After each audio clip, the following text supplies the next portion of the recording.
Hi, I'm Pete Churchill. I'm a singer, pianist, composer, jazz musician. I live here in the UK and I teach at the Royal Academy of Music and also have a freelance career working with large-scale singing.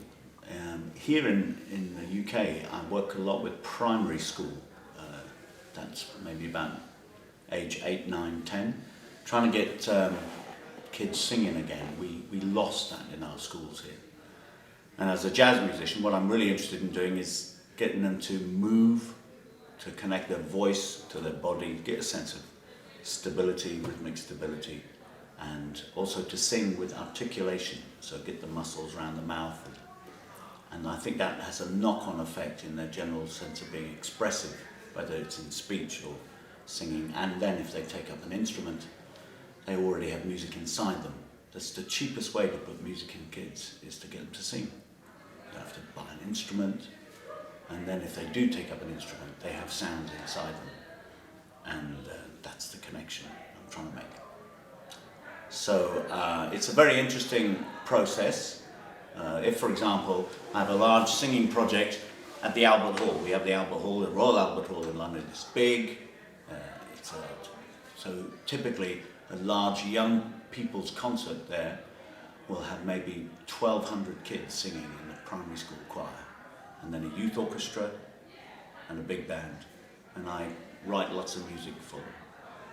And the question is, how do you teach 1,200 kids to sing together?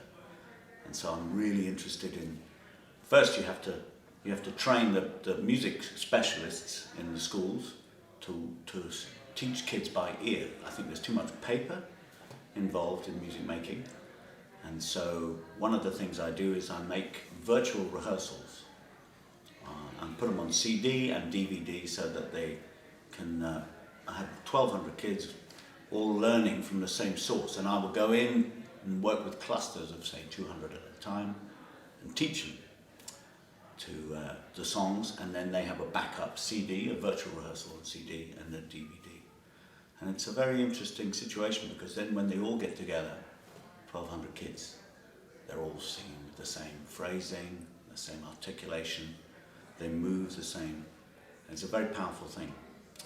And so that's a large part of my life here in the UK.